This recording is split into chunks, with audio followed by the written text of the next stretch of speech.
Welcome to my next Lost.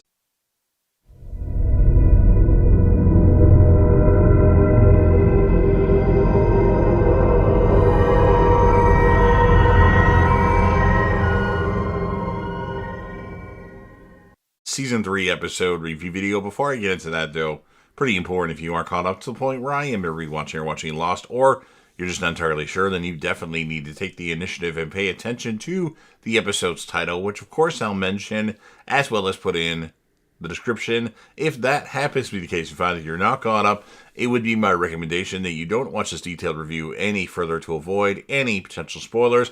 And full disclosure, I've already seen Lost 3 other times.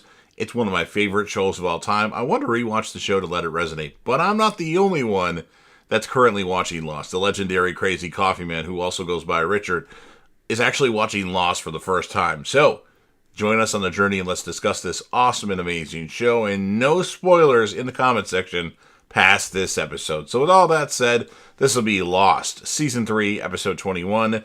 The title of this episode is called Greatest Hits. And this will be my review reaction recap after just finishing watching the episode. And I should mention, for the next episode, which is a 2-part finale, I will be covering both episodes in the next review. So just so you know, Through the Looking Glass will be 2 episodes into one, since they both aired on the same day. So anyway, we have Carl running to a boat and then leaves to go to the other island. And then we have a group of survivors, Trek and Lynn, following Jack. One way, Charlie sees Desmond stop in the tracks, and despite his denial, Charlie suspects he may have had another one of his flashes. Jack tells them that they have arrived and that he and Juliet have been forced to come up with a plan to stop the others. He calls out, and Russo comes out and sets off a large dynamite explosion, blowing up a tree. As the rest of the group recoil in surprise, Jack explains that Juliet will mark the tents of pregnant women with white rocks as she was told, but the others will find nothing inside but dynamite. As Jack states, "We're gonna blow them all to hell." Now we have a flashback as Charlie notes down the top 5 moments of his life on a piece of paper. Number 5, the first time I heard myself on the radio. Charlie, Liam, and other members of Drive Shaft have broken down in the middle of a heavy rainstorm to a gig in a place, and Charlie explains that it's nowhere and he's had enough of band life and wants to quit, much to Liam's dismay. At that point, "You All, Everybody," which would become the band's biggest hit, plays over the van radio. Ecstatic, the 4 band members celebrate their victory, and Charlie resolves to stick with the band. His resolve to stick with the band is renewed. And then back to the island, Charlie talks with Naomi. She asks who the survivors are going to war with, but he says that it's a long story.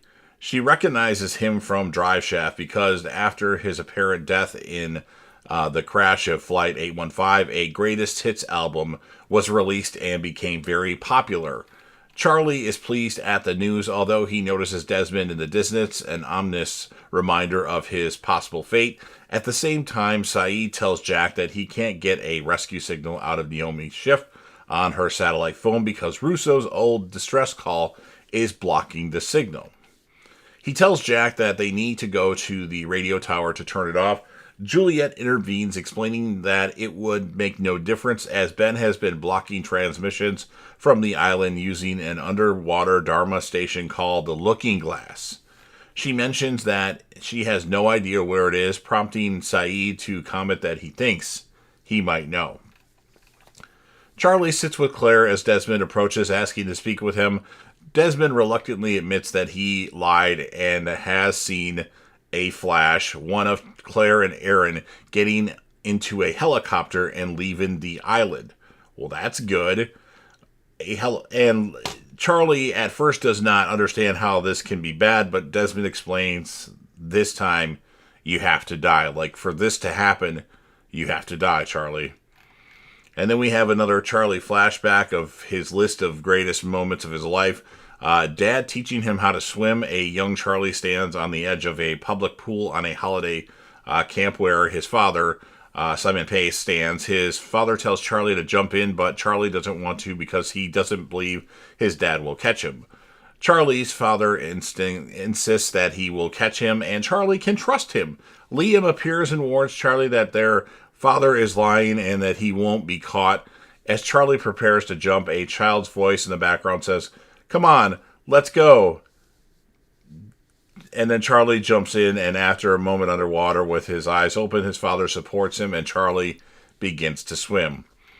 And then back to the island, Desmond tells Charlie he must drown after flicking a switch next to a yellow light in the hatch of the looking glass. Back to we were already at the island. Saeed, Jack, and Juliet continue forming their strategy using the looking glass.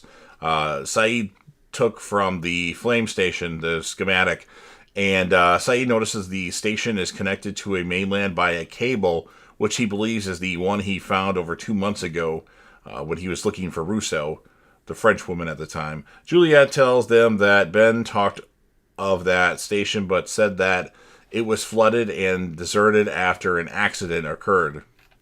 Nevertheless, she has no first-hand knowledge of the place and knows no one who has. Continuing to study the map, Saeed notices that there is a moon pool for a submarine to access the station, which would be ideal entrance if someone could dive down there and turn off whatever is jamming the transmission. Yet Saeed also admits that if the entire station is flooded, it would be impossible for anyone to hold their breath long enough to go down, execute the plan, and swim all the way back up alive. Jack says that if that is the case, it is just not going to happen. Desmond and Charlie walk up and hear them talking about swimming to a station and throwing a switch. Charlie volunteers himself for the trip, claiming he has been junior swim champion of Northern England and is able to hold his breath for 4 minutes. Jack then decides that they should spend all their attention on the others, judging the idea as a suicide mission. And then the rest of the camp searches through the plane wreckage to find wire to help rig the dynamite. Rose and Bernard, who we haven't really seen much of this season, tie pieces together while Jin confronts Sun. He asks her about the tape on which he heard their names, and she explains about the ultrasound and how the baby is doing well. Jin is happy to hear the news and hugs Sun, unaware of Sun's tears when they embrace. And then we have Carl, who lands at the shore using an outrigger and rushes towards the camp. Saeed, not knowing who he is, tackles him, but Sawyer insists they listen to him as he had been caged with them. Carl frantically explains that the others are going to attack tonight as opposed to tomorrow. Then we have a brief flashback, like hours earlier. Alex was skinning a white rabbit when she saw Ben coming back from visiting Jacob, looking agitated. She asked about Locke, and Ben gave her the gun that she gave John. Richard shows up and asks what happened, and Ben tells him that they're going to move to the camp now because Jacob wanted it to happen now. Richard begins to ask, did John see? To which Ben only says that John had an accident. Ben ordered Price to prepare his team and leave as soon as possible, making their attack that night rather than the following night. When Richard says moving schedule may be wrong because Juliet may not be ready and didn't have time to finish her task, Ben interrupts him and says that in that case they'll kidnap all the women that have had enough time to mark. When Price asks about the men, Ben orders any men resisting to be killed. On hearing the news, Alex ran to Carl, who has been hiding near the camp, and tells him to warn the survivors immediately. And then Carl was hesitant, but reminded them that Ford and Austin saved his life and that he owed them. Carl says that if he's caught, Alex's father will kill him. This time, Alex simply asks whether Ben is really her father at all. Carl ran, took the outrigger along the coast to the beach camp of the Losties, I guess you want to call them, allowing him to get there before Price. Realizing that they do not have enough wire, Saeed proposes camouflaging the dynamite and shooting it from a distance when the others get to each tent. Jack agrees, saying that everyone else should trek to the radio tower so they can be rescued when the signal is unblocked. Now that someone must go underwater to, the underwater station, Jack concedes to offering Charlie the job. Both he and Desmond agree to the mission, and the whole camp starts to prepare to leave or be shooters. Back to another flashback of Charlie's greatest hits. The Christmas Liam gave me the ring. Charlie wakes up on Christmas morning. They're in Helsinki, Finland. He is in bed with two hot groupies from what I saw. Liam comes in and jumps onto the bed and notices the two women asleep and congratulates Charlie on his accomplishment. He takes Charlie aside and explains that he wants him to have his DS ring in a Pace family heirloom, be bearing their great-grandpa's initials, which their mother had given to Liam as oldest son. Charlie refuses, but Liam explains that out of the two of them, Charlie is the one who's going to have a family and live past the age of 30. Charlie then says he will hold on to the ring for his brother, but that he will not take it from him. Back to the island, Charlie goes to say goodbye to Claire and Aaron as he's been told that this time he's going to die. When she asks why he didn't tell her about his underwater mission, Charlie says he didn't want her to worry.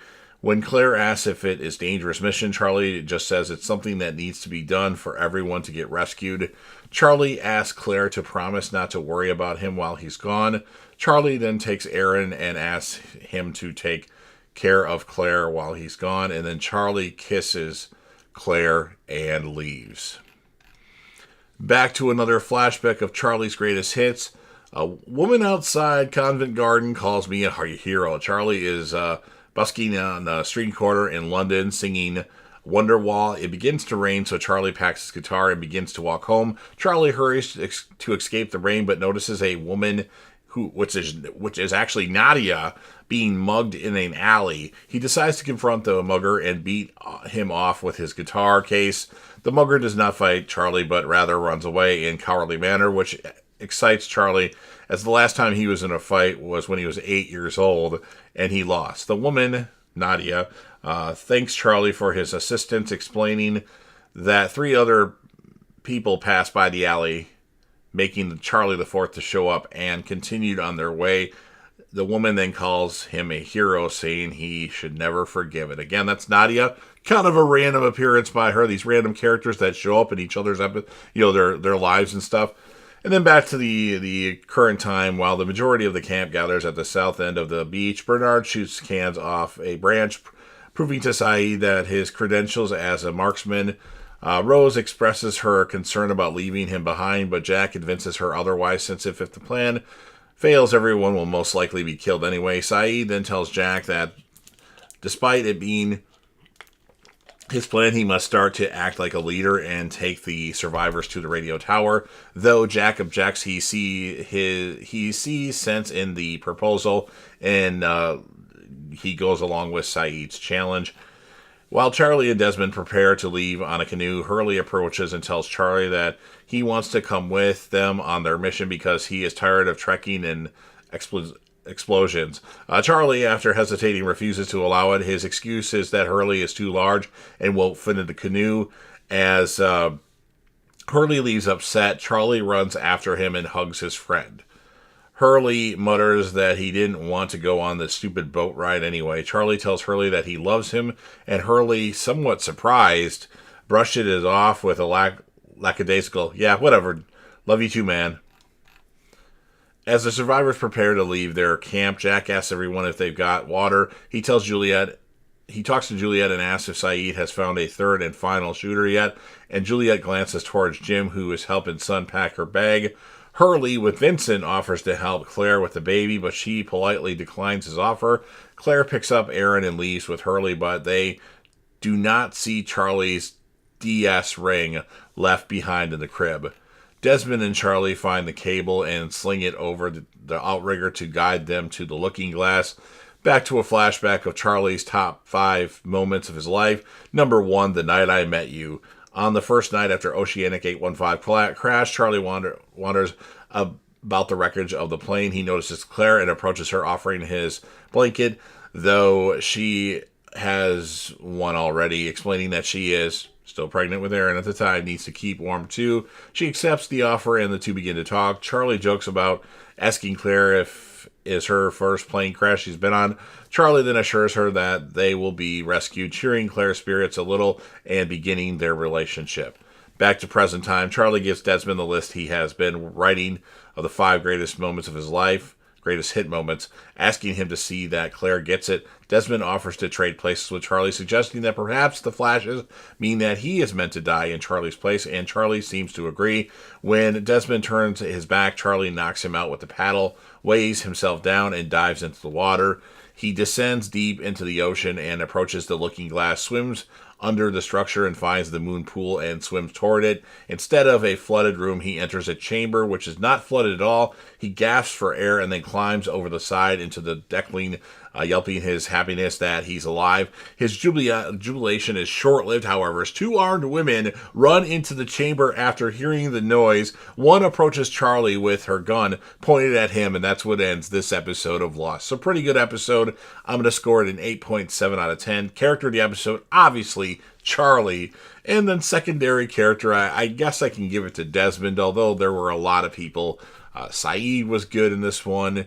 And so I went with Desmond, but hey, it's your choice. Obviously, Charlie, hands down the character of the episode. So you've heard everything that I have to say. Now it's your turn. If you're a fan of Lost and you want to help me out with the YouTube algorithm, please make sure that you Hulk smash the like button, share the video with a friend, put this video on any one of your social media platforms. Don't forget to sound off in the comment section about what your thoughts are on this episode of Lost. What would be your score of the episode? Who would be your character or characters of the episode? Remember, you'll be interacting with me and the legendary Crazy Coffee Man who goes by Richard in those comment sections. And then last but certainly not least, don't forget to hit that sub button. You're watching the video anyway. Subscribe to the channel because I want to reach 100,000 subscribers. Join the team, show your damn support, and be a part of something special. And you never know where you're to see on JDev TV.